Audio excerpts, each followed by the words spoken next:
Assalamualaikum warahmatullahi wabarakatuh. Innal hamdalillah nahmaduhu wa nasta'inuhu wa nastaghfiruh wa na'udzu billahi min shururi anfusina wa sayyiati a'malina. Man yahdihillahu fala mudilla lahu ومن يضلل فلا هادي له أشهد أن لا إله إلا الله وأشهد أن محمدا عبده ورسوله اللهم صل وسلم وبارك على نبينا محمد وعلى آله وصحبه ومن اتبع بهداه ila yaumil qiyamah wa ba'd. Hadirin jamaah sekalian yang saya muliakan, kita masuk ke bab yang ke-12. Setelah pada pertemuan yang lalu kita membahas tentang muqaddimah yang berkaitan dengan an-nadhar. Nazar secara umum, pembagiannya dan hukum memulai nazar. Kita sudah membahas panjang lebar pada pertemuan yang lalu. Di bab yang ke-12 ini penulis membawakan dua ayat. Yang pertama dari surat Al-Insan ayat yang ke-7. Yang kedua surat Al-Baqarah ayat 270, dan yang ketiga hadis yang tercantum dalam Sahih Bukhari, Sahih Muslim yang berkaitan tentang nazar, bersumber dari Ummul Mukminin Aisyah radhiyallahu anha. Kita masuk ke dalam hadis ayat yang pertama, dalil yang pertama. Surat Al-Insan ayat yang ke-7. Wa qaulullahi ta'ala yufuna bin nadhri. Dan firman Allah subhanahu wa ta'ala bahwasanya dalam surat Al-Insan ayat ke-7 Allah subhanahu wa ta'ala menyebutkan yufuna bin nadhri. Mereka adalah orang-orang yang memenuhi nazar. Surat Al-Insan ayat yang ke-7 ini membahas tentang amalan-amalan yang dilakukan oleh orang-orang yang masuk surga. Bahwasanya orang-orang yang masuk surga termasuk yang menjadikan mereka mendapatkan surganya Allah subhanahu wa ta'ala adalah amalan-amalan yang telah mereka lakukan. Karena di dalam pertanyaan-pertanyaan para sahabat atau sebelumnya Allah subhanahu wa ta'ala mengatakan tilkal jannatu uristumuha bima kuntum ta'malun. Itulah surga yang kalian mewarisi surga tersebut dikarenakan dengan apa yang telah kalian lakukan. Menunjukkan bahwasanya ketika seseorang mendekatkan diri kepada Allah subhanahu wa ta'ala dengan amalan, maka termasuk yang dengannya seorang masuk ke dalam surganya Allah subhanahu wa ta'ala. Di antara sebab-sebabnya adalah dengan beramal saleh. Tercantum dalam surat Al-A'raf juga ayat yang ke-43 Allah katakan wa nudu an tilkumul jannatu uristumuha bima kuntum ta'malun. Dan diseru kepada penghuni surga, itulah surga yang kalian warisi surga tersebut dikarenakan dengan apa yang telah kalian amalkan. Dalam satu hadis bahwasanya sahabat yang mulia Muadz bin Jabal radhiyallahu anhu berkata kepada Rasulullah sallallahu alaihi wasallam, "Ya Rasulullah, akhbirni bi'amalin yudkhiluni al-jannata wa yuba'iduni 'anil nar." Wahai Rasulullah, kabarkanlah kepadaku, ajarkanlah kepadaku satu amalan yang dengan amalan tersebut saya masuk surga dan menjauh dari api neraka. Kemudian Rasulullah sallallahu alaihi wasallam mengatakan, "Laqad sa'alta an 'azim."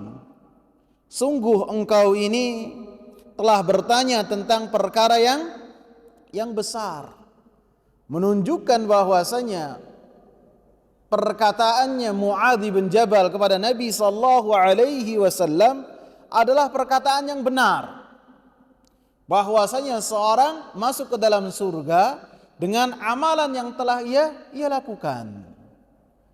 Walaupun dalam hadis lain Rasulullah sallallahu alaihi wasallam mengatakan, "Lan yadkhula ahadukum al-jannata bi'amalihi."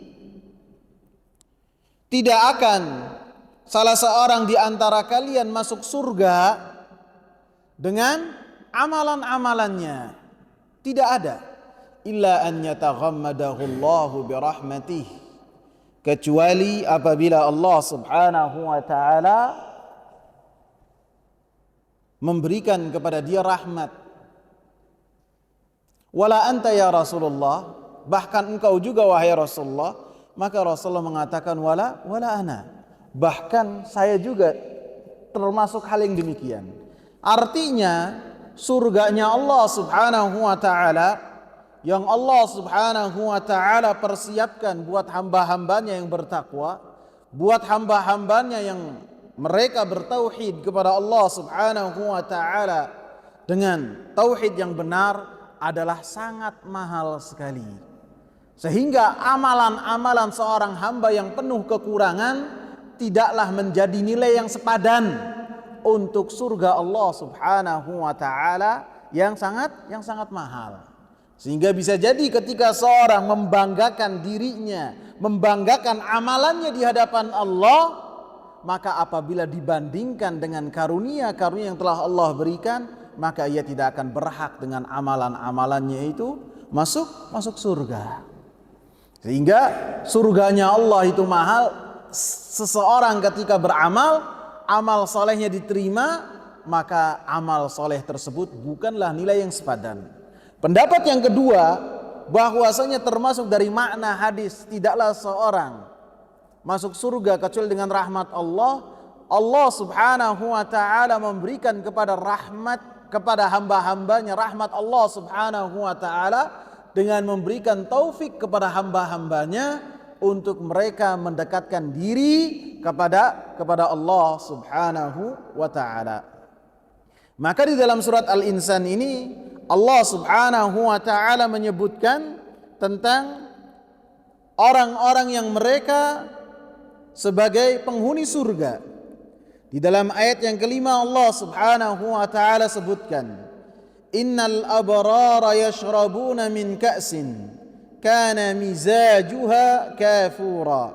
Sungguh orang-orang yang mereka bertakwa, orang-orang yang mereka tunduk patuh kepada Allah subhanahu wa ta'ala, mereka akan minum dari gelas yang gelas tersebut dicampur dengan air kafur, air yang wangi-wangian. Kemudian Allah subhanahu wa ta'ala sebutkan kenikmatan mereka di dalam ayat yang ke-6. Aina yashrabu biha ibadullahi yufajjirunaha tafjira. Mereka hamba-hamba Allah minum dari mata air. Yufajjirunaha tafjira. dan mereka pun dapat memancarkan mata air tersebut sebaik-baiknya. Jadi mereka adalah orang-orang yang mendapatkan kenikmatan yang abadi, yang tidak ada kesusahan di dalamnya. Kemudian Allah Subhanahu wa taala sebutkan tentang amalan-amalan yang dengannya mereka mendapatkan kebahagiaan yang abadi, yang menjadikan mereka menjadi penghuni surganya Allah Subhanahu wa taala. Allah sebutkan amalan yang pertama, yufuna bin nadri wa yakhafuna yawman kana syarruhu mustatira. Mereka adalah orang-orang yang memenuhi nazar-nazar mereka. Ini yang pertama. Yang kedua, mereka memiliki rasa takut terhadap satu hari yang hari tersebut kejelekan sangatlah meliputi segala-galanya. Jadi yang pertama memenuhi nazar, yang kedua hamba-hamba Allah tersebut yang di dalam kenikmatan mereka memiliki rasa takut. Yang ketiga, wa yut'imuna at-ta'ama 'ala hubbihi miskinan wa yatiman wa asira. Mereka adalah orang-orang yang memberikan makan 'ala hubbihi, makanan-makanan yang mereka suka. Makanan tersebut mereka berikan kepada orang-orang miskin, anak-anak yatim, dan orang-orang yang tertawan di tangan mereka. Baik itu yang ditawan itu adalah orang-orang kafir, lebih-lebih orang yang beriman. Kemudian mereka mengatakan, innama nut'imukum liwajhillahi la nuridu minkum jazaan wala syukura. Sesungguhnya kami itu memberikan makan kepada mereka dalam rangka mengharap wajah Allah Subhanahu wa taala. Kami tidaklah mengharapkan dari diri kalian balasan, dan tidaklah mengharapkan dari diri kalian rasa syukur. Sehingga ketika seorang itu di dalam amalan yang keempat ini menunjukkan keikhlasan mereka, sehingga ketika beribadah, ibadahnya itu mengharapkan wajah Allah Subhanahu wa taala, mengharapkan untuk mendapatkan surganya Allah Subhanahu wa taala. Karena ketika seseorang memberikan kebaikan, memberi makanan, memberikan hadiah kepada 3 jenis manusia yang Allah Subhanahu wa taala sebutkan dalam surat Al-Insan ayat yang ke-8, menunjukkan orang tersebut adalah orang-orang yang ikhlas. Biasanya seorang ketika memberi berharap untuk mendapatkan timbal balik. Akan tetapi ketika yang diberinya itu adalah orang miskin, orang yang tidak punya ayah, masih kecil, apalagi orang yang tidak memiliki kebebasan, ditawan, apakah mengharapkan dari orang-orang seperti ini balasan? Tidak mungkin mengharapkan. Lebih-lebih orang-orang tertawan, lemah, tidak ada daya, tidak ada kekuatan.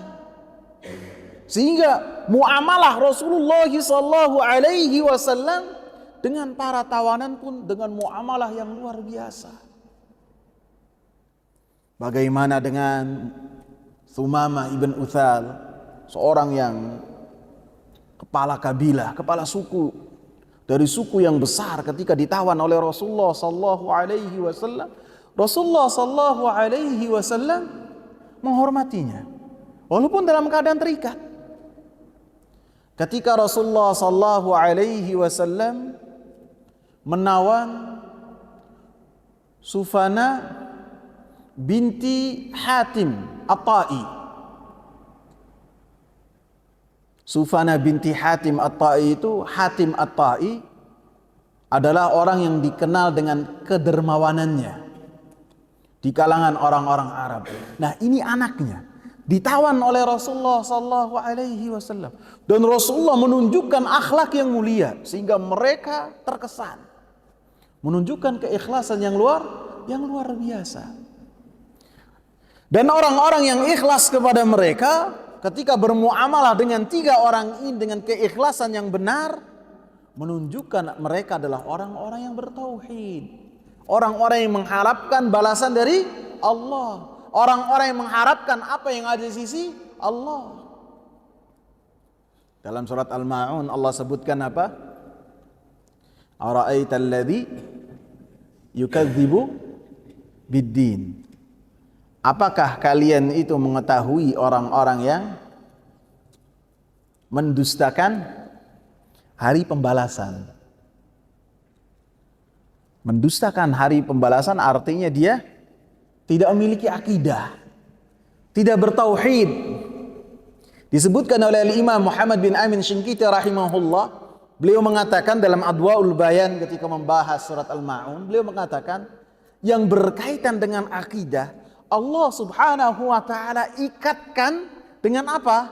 Dengan permasalahan-permasalahan sosial. Yang pertama apa? Alladzi yadu'ul yatim. Yang pertama adalah orang yang menghardik dan membentak anak yatim. Ini orang yang tidak memiliki akidah.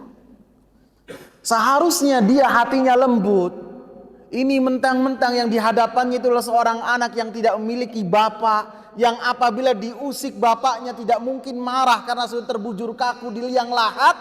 Dia berani membentak, dia berani berkata kasar, padahal seharusnya anak yatim itu dihormati, disayang, dielus kepalanya. Rasulullah katakan, ana wa kafil yatim kahataini yaumal qiyamah. Saya dan orang yang memberikan kafalah, tanggungan dan kasih sayang kepada anak yatim seperti ini pada hari kiamat. Di mana apabila dengan Rasulullah? Di mana? Di surga. Karena yang bercerita ini Rasulullah yang beliau hidupnya tumbuh besar sebagai anak yatim yang sempurna. Beliau tidak punya ayah dari dalam perut. Sehingga ketika mengatakan hal ini menunjukkan bahwasanya getirnya anak yatim itu luar biasa. Sehingga orang-orang yang ikhlas adalah orang-orang yang berbuat baik kepada tiga kelompok ini. Wala yahuddu ala ta'amal miskin, dan tidak menganjurkan untuk memberi makan kepada orang-orang miskin. Menganjurkan saja tidak mau. Enggak merogoh duit dari kantongnya diberikan kepada fakir miskin untuk mereka makan, tidak. Akan tapi apa? Menganjurkan orang lain, kasih dong mereka. Enggak mau, pelit. Apalagi untuk memberi. Menunjukkan keikhlasan seorang itu dalam bermuamalah bisa dilihat dari ketika mereka bermuamalah dengan tiga kelompok ini. Adapun ketika memberikan kepada orang-orang lain yang bisa jadi lebih kaya dari dirinya, bisa jadi termasuk dari apa? Wala tamnun tastakthir. Janganlah kalian memberi kepada orang ketika memberinya berharap apa? Dapat lebih. Bisa jadi saya traktir sekarang 20.000, 30.000. Nanti ke depannya saya akan traktir dia dengan nominal yang lebih. Ini tidak boleh. Bukan keikhlasan seorang dalam memberi ataupun dalam dia berbuat baik. Jadi terkadang sekarang timbangannya terbalik. Ketika yang berkaitan dengan tiga kelompok ini seseorang tidak lembut hatinya, tidak mudah tangannya untuk menjulurkan dan memberikan kepada mereka pemberian yang bermanfaat untuk diri mereka. Sulit sekali. Padahal dengan seorang berbuat baik kepada orang-orang yang lemah, maka bisa jadi pertolongan dari Allah Subhanahu wa taala akan turun kepada kita ketika mereka itu ada dan bersama dengan kita. Rasulullah katakan, innama tunsaruna bidu'afaikum. Sesungguhnya kalian akan ditolong oleh Allah Subhanahu wa taala disebabkan orang-orang lemah di antara kalian. Bisa jadi pertolongan tersebut ketika tiga golongan ini atau dua golongan ini ada bersama dengan kita. Allah Subhanahu wa taala memberikan pertolongan kepada kita. permasalahan-permasalahan kita akan dimudahkan oleh Allah Subhanahu wa taala dengan keberadaan orang-orang miskin dan orang-orang fakir yang berada di majelis kita dan di tengah-tengah kita ketika kita berbuat baik kepada mereka. Alhasil dalam ayat ini Allah Subhanahu wa taala menyatakan bahwasanya orang-orang yang masuk surga mereka mendapatkan surga tersebut dengan amalan-amalan dan ketaatan-ketaatan yang mereka lakukan. Dan termasuk ketaatan yang mereka lakukan adalah menunaikan nazar-nazar yang telah mereka ucapkan, menunjukkan bahwasanya nazar adalah ibadah yang besar di sisi Allah Subhanahu wa taala. Bukan hanya nazar, harus kita garis bawahi, memenuhi nazar, melaksanakan nazar adalah ibadah yang besar di sisi Allah Subhanahu wa taala. Karena dalam ayat ini, dalam surat Al-Insan, Allah Subhanahu wa taala mengiringkan nazar dengan amalan-amalan yang besar. Memenuhi nazar Allah Subhanahu wa taala iringkan dengan amalan-amalan yang besar, dengan rasa takut kepada Allah Subhanahu wa taala, dengan memberikan makan kepada fakir miskin, dan dengan perbuatan-perbuatan ikhlas yang dilakukan oleh hamba-hamba Allah Subhanahu wa taala, menunjukkan bahwasanya memenuhi nazar adalah satu ibadah yang besar. Apabila nazar atau memenuhi nazar adalah ibadah kepada Allah Subhanahu wa taala yang dengannya seseorang bisa dengannya masuk ke dalam surganya Allah Subhanahu wa taala, artinya nazar tidak boleh diperuntukkan kepada selain Allah Subhanahu wa taala. Ketika nazar diberikan kepada selain Allah Subhanahu wa taala, menunjukkan bahwasanya hal tersebut adalah kesyirikan kepada Allah Subhanahu wa taala. Baik itu nazarnya diberikan kepada jin, kepada yang ada di dalam sumur, ataupun penunggu sumur, ataupun orang-orang yang di dalam kubur yang mereka telah mati kemudian bernazar di sisi kubur tersebut, maka ketahuilah siapa-siapa yang melakukan nazar kepada selain Allah Subhanahu wa taala, maka itu adalah kesyirikan kepada Allah Subhanahu wa taala. Paham sampai sini ikhwan? Paham ya? Kemudian mungkin yang menjadi pertanyaan di benak kita semua, termasuk saya juga, memenuhi nazar ini adalah perkara yang Perkara yang aneh. Satu permasalahan yang agak pelik. Kenapa dikatakan agak pelik? Karena kita pada pertemuan yang lalu telah membahas panjang lebar bahwasanya hukum memulai nazar apa, ikhwan? Makruh. Apa? Hukum memulai nazar, ada yang ingat? Hukum dia bernazar apa? Hukumnya apa? Ada yang makruh, ada juga yang mengatakan, ada lagi yang pendapat yang kedua mengatakan apa? Haram. Dan ini pendapat yang kuat. Pendapat yang kuat. Dan ini pendapatnya Syekhul Islam Ibnu Taimiyah rahimahullah. Karena Rasulullah mengatakan, la tanzuru, jangan kalian bernazar. Ini Rasulullah melarang. Rasulullah melarang dengan larangan yang sangat keras. Karena nazar itu kata Rasulullah yang melakukan hanya orang-orang yang pelit, kata Rasulullah. Dan kita sudah membahas tentang dari sisi mana nazar itu dilarang. Dari bab apa kita melihat bahwasanya nazar ini tidak layak untuk dilakukan, untuk seorang memulainya. Yang menjadikan aneh adalah seseorang untuk bernazar ini dilarang Akan tetapi apabila dia bernazar, maka nazar tersebut wajib untuk dilakukan.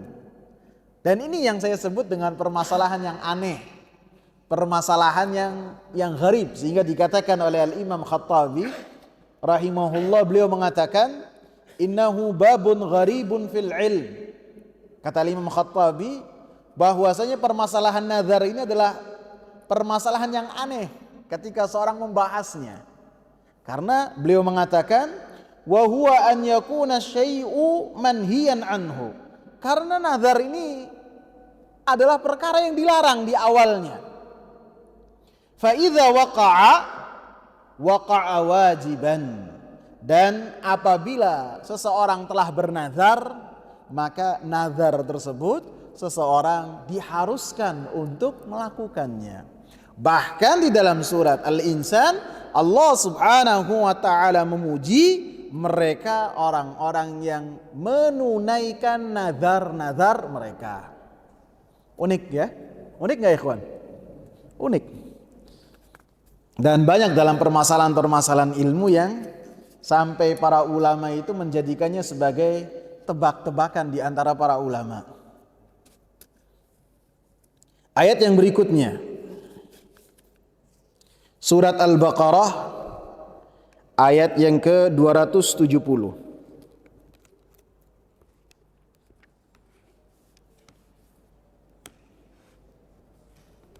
Allah Subhanahu wa taala katakan, "Wa ma anfaqtum min nafaqatin aw nadhartum min nadhrin fa innallaha ya'lamu."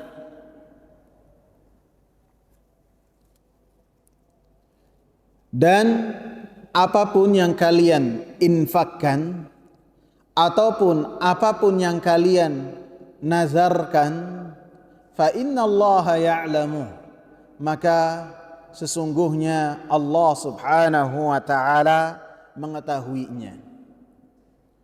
Wa ma lidh-dhalimina min ansar, dan bagi orang-orang yang zalim tidak ada salah seorang pun penolong di dalamnya.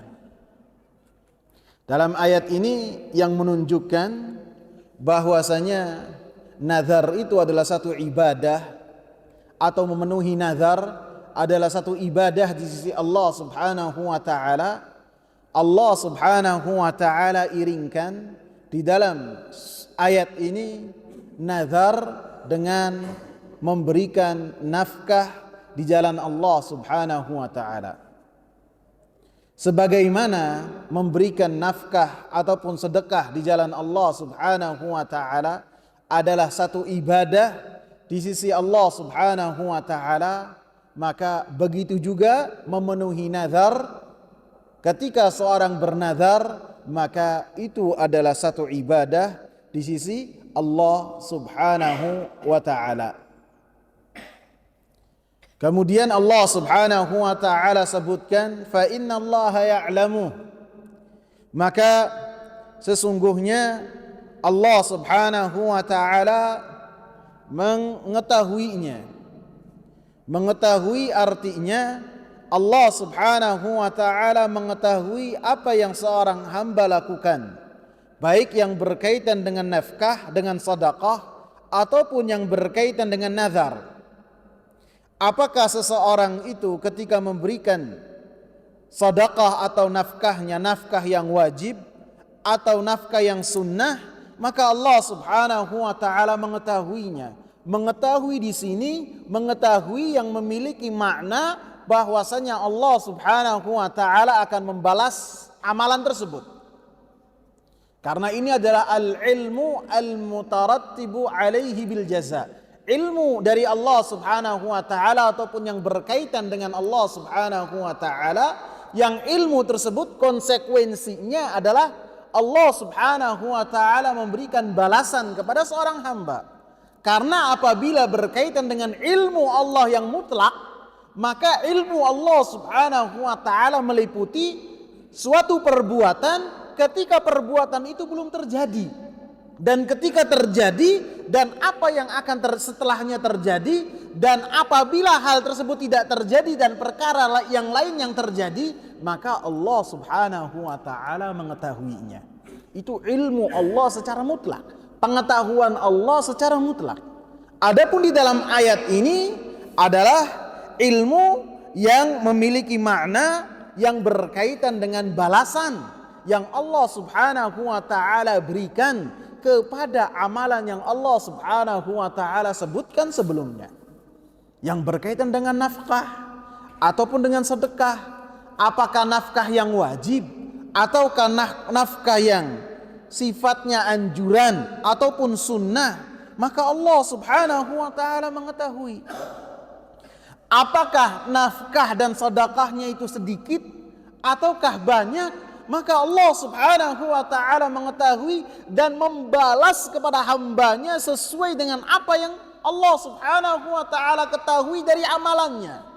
Apakah seseorang ketika bersedekah mengharapkan apa yang ada di sisi Allah Subhanahu wa taala, dan apakah mengharapkan sanjungan dan pujian manusia, maka Allah Subhanahu wa taala mengetahui. Begitu juga ketika seorang bernazar, yang bisa jadi nazar tersebut tidak ada yang mengetahuinya kecuali pelaku dengan Allah Subhanahu wa taala. Maka ketika seorang hamba melazimkan kepada dirinya terhadap perkara-perkara yang tidak wajib atas dirinya, kemudian dia mewajibkan atas dirinya dengan dia bernazar kepada Allah Subhanahu wa taala, maka Allah Subhanahu wa taala mengetahuinya. Apakah nazarnya itu yang berkaitan dengan ketaatan? Apakah nazarnya itu yang berkaitan dengan kemaksiatan? Apakah nazarnya itu adalah nazar yang berkaitan dengan perkara-perkara yang mubah? Ataupun nazarnya adalah nazar yang mutlak seperti yang sudah kita bahas? Ataukah nazarnya ini yang berkaitan dengan nazar yang berkaitan dengan hal-hal yang haram? Ataupun nazarnya yang berkaitan dengan perkara-perkara yang diperintahkan, baik yang munajjaz, yang langsung ataupun yang ia bersyarat kepada Allah Subhanahu wa taala, maka itu semua Allah Subhanahu wa taala mengetahuinya. Sehingga yang berkaitan dengan nafkah, dengan dia bernazar, apabila bernazarnya dan dia bersedekahnya karena Allah Subhanahu wa taala, maka Allah Subhanahu wa taala akan memberikan kepada mereka semua balasan yang besar dan keutamaan yang besar. Seperti yang tercantum dalam surat Al-Insan, mereka akan mendapatkan apa? Surga. Mereka akan mendapatkan kenikmatan yang abadi. Akan tetapi ketika mereka melakukan sedekah, mengeluarkan sedekah, mengharapkan sanjungan dan pujian manusia, ketika seseorang bernazar, nazarnya bukan karena Allah, ia palingkan kepada kuburan, ia palingkan kepada selain Allah, ia palingkan kepada jin, bahkan ia palingkan kepada malaikat ataupun kepada nabi, maka itu kesyirikan kepada Allah Subhanahu wa taala. Sehingga ayat ini ditutup dengan apa? Wa ma lidzalimina min ansar. Dan orang-orang yang mereka melakukan kezaliman tidak mendapatkan penolong di sisi Allah Subhanahu wa taala. Orang-orang yang melakukan kezaliman, meletakkan sesuatu yang bukan pada tempatnya, maka mereka tidak akan memiliki penolong. Orang-orang yang zalim, dan Allah katakan dalam surat Luqman, ya bunayya la tusyrik billah inna syirka la zulmun azim. Wahai anakku, jangan kau melakukan kesyirikan kepada Allah Subhanahu wa taala, karena kesyirikan kepada Allah Subhanahu wa taala adalah kezaliman yang paling besar. Sehingga orang-orang yang mereka ketika ibadah, baik nazar ataupun sedekah, ia palingkan kepada selain Allah Subhanahu wa taala, maka mereka adalah pelaku-pelaku kezaliman. Allah Subhanahu wa taala tidak akan memberikan mereka pertolongan. Apabila mereka mati dan tidak bertaubat kepada Allah Subhanahu wa taala, maka dosa yang mereka lakukan tidak akan diampuni oleh Allah Subhanahu wa taala. Tidak akan diampuni. Allah Subhanahu wa taala akan mengharamkan baginya surga dan menjadikan tempat kembalinya api neraka. Semua amalan-amalan yang telah ia lakukan, yang ketika ia lakukan ikhlas kepada Allah dan sesuai dengan apa yang telah dicontohkan oleh Rasulullah, amal saleh yang dengannya ketika ia lakukan mengharap dari sisi Allah Subhanahu wa taala keselamatan dan surga, akan sirna dengan amalan ia memalingkan ibadah kepada selain Allah Subhanahu wa taala, dan ketika mati dia tidak bertaubat kepada Allah Subhanahu wa taala. Akan tetapi apabila seseorang ketika sebelum matinya dia bertaubat dari dosa kesyirikan, dari dosa apapun juga, maka ketahuilah setiap dosa-dosa yang dilakukan oleh seorang hamba, apabila taubatnya adalah dengan taubat yang benar, dengan taubat yang nasuh, maka Allah Subhanahu wa taala At-Tawwab akan menerima taubat dari hamba-hambanya. Allah Subhanahu wa taala katakan dalam surat Az-Zumar ayat yang ke-53, "Qul ya ibadiyalladzina asrafu ala anfusihim." Katakanlah, wahai hamba-hambaku yang mereka telah melampaui batas atas diri mereka. Antum perhatikan kasih sayang Allah Subhanahu wa taala kepada hamba-hambanya. Hamba-hambanya yang melakukan dosa dengan dosa apapun juga dipanggil oleh Allah Subhanahu wa taala sebagai apa? Wahai hamba-hambaku. Wahai hamba-hambaku, apapun dosa yang kalian lakukan, dosa apapun juga, ketika kalian kembali kepada Allah Subhanahu wa taala, maka Allah akan menerimanya. La taqnatu min rahmatillah. Jangan kalian berputus asa dari rahmat Allah Subhanahu wa taala.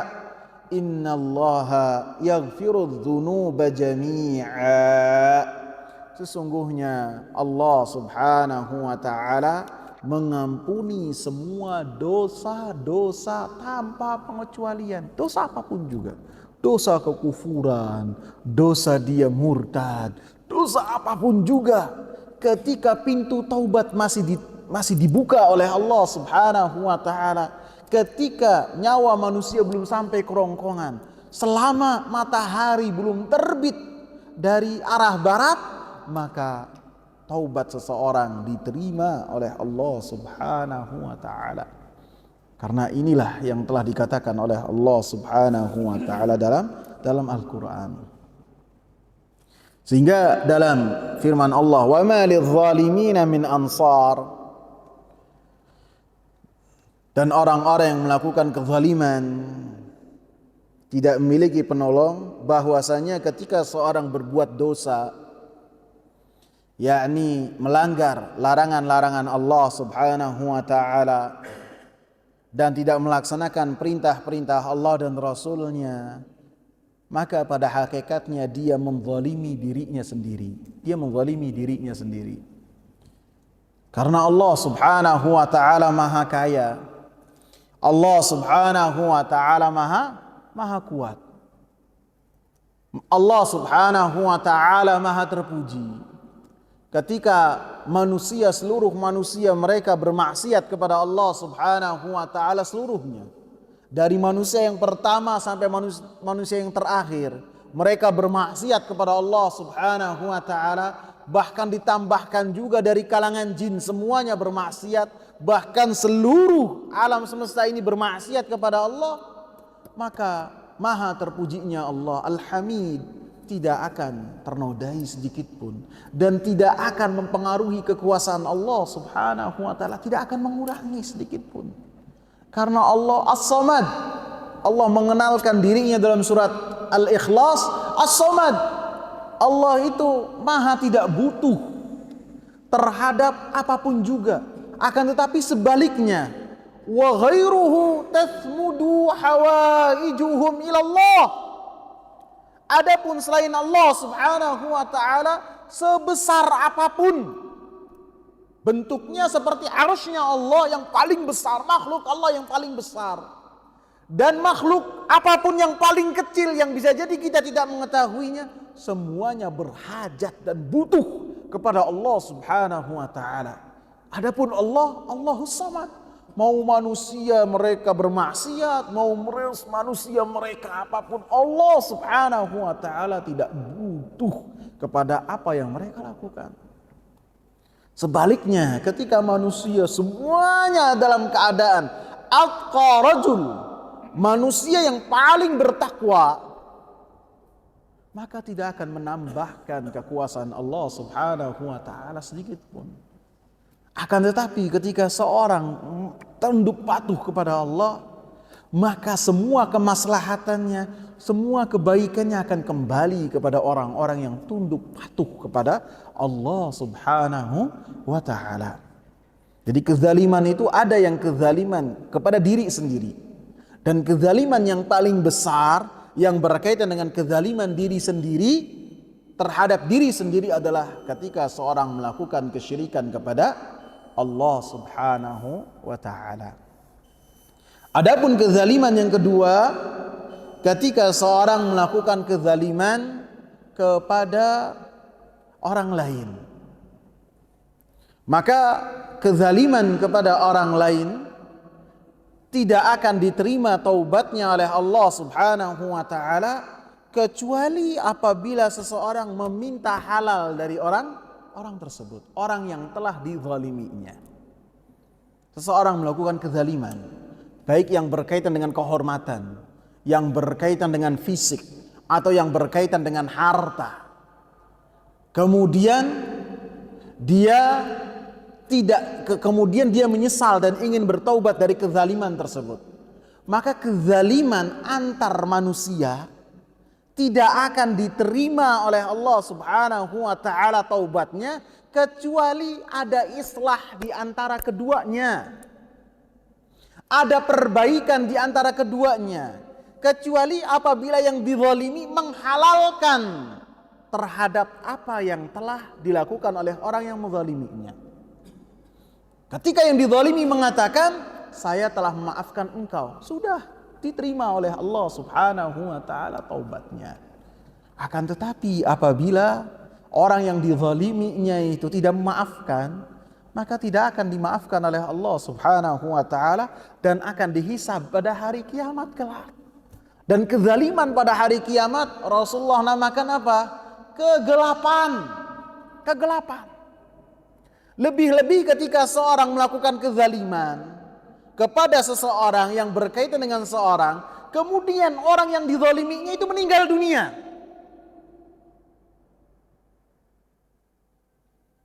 Ditutup dengan tanah. Orang sudah bubar. Dia mau minta maaf pada siapa? Kepada keluarganya, tidak bisa mewakili. Tidak bisa. Jadi kezaliman yang berkaitan dengan antar manusia, apabila yang dizaliminya itu meninggal, maka sudah tidak akan putus urusannya kecuali di hadapan Allah Subhanahu wa taala. Jadi menunjukkan apa, ikhwan? Kita hati-hati yang berkaitan dengan kezaliman antara kita. Jangan mentang-mentang kita bertauhid, pembahasannya tentang pembahasan tauhid, orang-orang yang masuk tauhid itu kemungkinan besar masuk surga, kemudian kita meremehkan yang berkaitan dengan muamalah.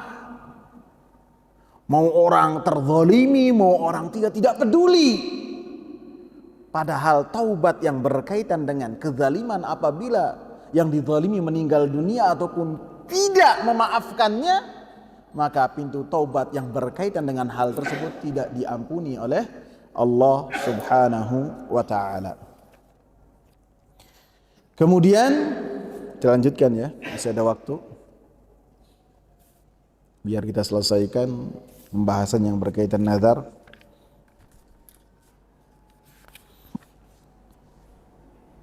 Wa fi sahih An Aisyah radhiyallahu anha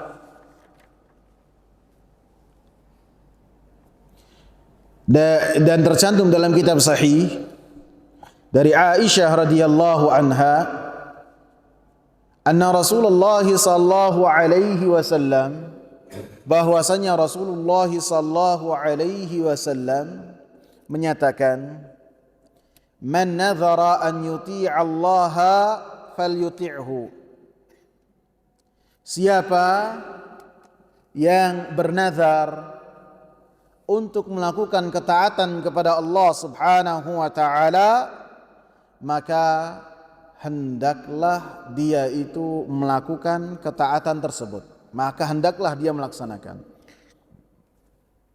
Waman nadhara an ya'si Allah fala ya'sih,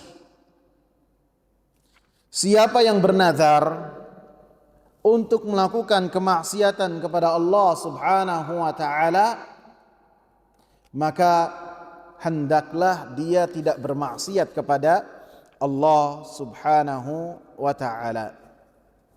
Di dalam hadis ini Rasulullah sallallahu alaihi wasallam sebutkan, seperti yang sudah kita bagi, bahwasanya nazar itu terbagi. Di antaranya ada yang nazar yang sifatnya ketaatan kepada Allah Subhanahu wa taala. Seseorang bernazar untuk melakukan ketaatan kepada Allah Subhanahu wa taala, baik yang ketaatannya itu adalah perkara-perkara yang wajib ataupun perkara-perkara yang sunnah, maka semuanya menjadi hal yang wajib, karena seseorang ketika bernazar telah mewajibkan kepada dirinya hal tersebut. Yang wajib menjadi wajib, yang sunnah menjadi wajib.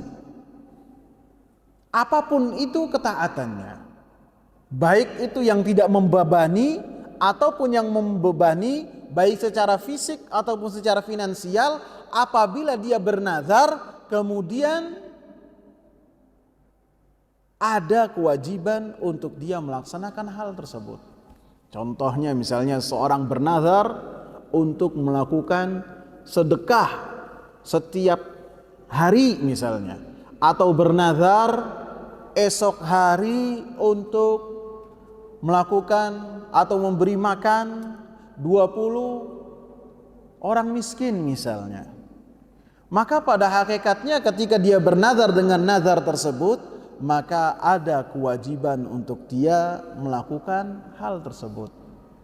Ataupun dia bernazar untuk menunaikan ibadah haji, padahal dia telah menunaikan haji, kemudian dia bernazar untuk tahun ini menunaikan haji, maka ada kewajiban. Ataupun menunaikan umrah, ataupun i'tikaf di bulan Ramadan 10 hari terakhir. Ketika bernazar, maka nazarnya itu adalah ketaatan, maka menjadi perkara yang wajib. Dan Rasulullah tekankan, fal yuti'hu, maka hendaklah dia melaksanakan apa yang ia nazarkan. Dan ketika Rasulullah membahas tentang hal ini, Rasulullah lah yang telah mengatakan, la tanzuru, janganlah kalian melakukan nazar. Fa inna man yustakhraju minal bakhil, karena nazar itu dilakukan hanya oleh orang-orang yang pelit. Sehingga hadis ini dengan hadis yang sebelumnya tidak berlawanan. Dan ini sudah kita simpulkan bahwasanya nazar ketika seorang memulainya itu ada larangan, baik itu makruh atau baik itu haram.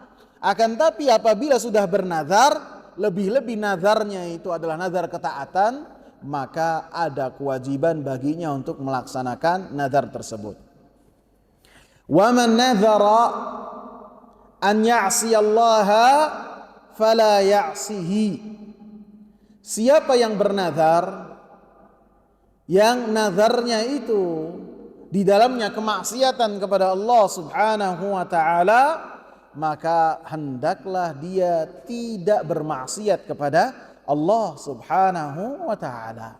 Misalnya seorang bernazar untuk mencuri, bernazar untuk membunuh, bernazar untuk meninggalkan sholat 5 waktu misalnya dalam sehari semalam, atau bernazar tidak mau menyambung tali silaturahmi kepada keluarga-keluarganya, maka apa yang dilakukan tidak, apa yang ia nazarkan tidak boleh ia lakukan. Fala ya'sihi, jangan dia lakukan.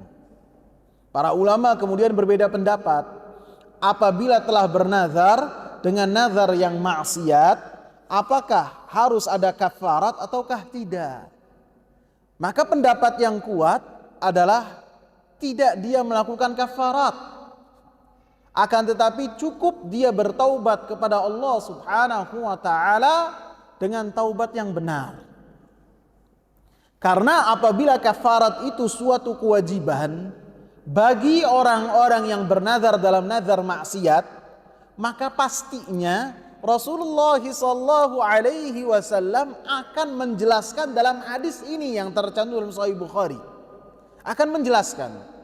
Karena tidak mungkin Rasulullah sallallahu alaihi wasallam menunda satu keterangan yang berkaitan dengan satu permasalahan. Paham enggak sampai sini? Ketika Rasulullah mengatakan, "Wa man nadzara an ya'siyallaha fala ya'sihi." Siapa yang bernazar untuk bermaksiat kepada Allah, maka jangan dia bermaksiat kepada Allah. Ketika Rasulullah berhenti sampai sini pembahasannya yang berkaitan dengan nazar maksiat, menunjukkan orang-orang yang bernazar dalam kemaksiatan kepada Allah Subhanahu wa taala tidak ada kewajiban atas dirinya untuk dia melakukan kafarat. Karena Rasulullah tidak menyebutkan dalam hadis ini. Apabila kafarat itu suatu kewajiban bagi orang-orang yang bernazar dalam nazar maksiat, niscaya Rasulullah sallallahu alaihi wasallam akan menjelaskannya. Paham sampai sini, ikhwan? Paham? Kalau nazar itu sah itu dilapaskan atau dalam hati sah? Lafadkan saya bernazar ya. Itu udah nazar Iya. itu. Karena semua yang dalam hati itu tidak dihisab oleh Allah Subhanahu wa taala sampai seseorang mengucapkannya. Gitu. Apabila telah mengucapkannya, maka sudah diperhitungkan oleh Allah Subhanahu wa taala. Gitu. Ya. Sama anak atau sama anak-anak juga. Dek, kalau misalnya kamu berani pertama nanti saya kasih hadiah, itu nggak ada. Tidak, bukan. Itu hanya memotivasi saja. Tidak mengapa, tidak masalah. Bukan ya. Jadi apabila kamu berprestasi, akan saya beri hadiah ya. Bukan. Motivasi, bukan nazar. Iya. Kita lanjutkan ya. Di dalam permasalahan ini ada beberapa masail disebutkan oleh penulis. Ada 3. Fihi masail al-ula wujubu al-wafa'i bin nadhri. Wajibnya seseorang memenuhi nazar. Dalam ayat-ayat yang sudah kita bahas. Ats-tsaniyatu, pelajaran yang kedua, idza thabata kaunuhu ibadatan, apabila memenuhi nazar itu termasuk beribadah kepada Allah Subhanahu wa taala, fasarfuhu ila ghairillahi syirkun, maka ketika memalingkan nazar kepada selain Allah Subhanahu wa taala adalah kesyirikan kepada Allah Jalla Jalaluh. Ats-tsalitsatu, pelajaran yang ketiga, anna nadhral ma'siyati la yajuzul wafa'u bihi, bahwasanya seseorang bernazar dalam kemaksiatan kepada Allah Subhanahu wa taala maka tidak boleh dipenuhi oleh orang yang bernazar dan tidak ada kafarat atasnya. Kewajiban orang tersebut hanyalah untuk tidak melaksanakan kemaksiatan yang telah ia nazarkan dan bertaubat kepada Allah Subhanahu wa taala. Lebih-lebih apabila nazarnya itu adalah nazar kepada selain Allah Subhanahu wa taala.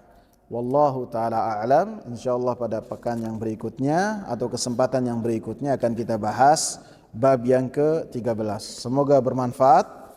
Subhanakallahumma bihamdika asyhadu an la ilaha illa anta astaghfiruka wa atubu ilaih. Assalamu alaikum warahmatullahi wabarakatuh.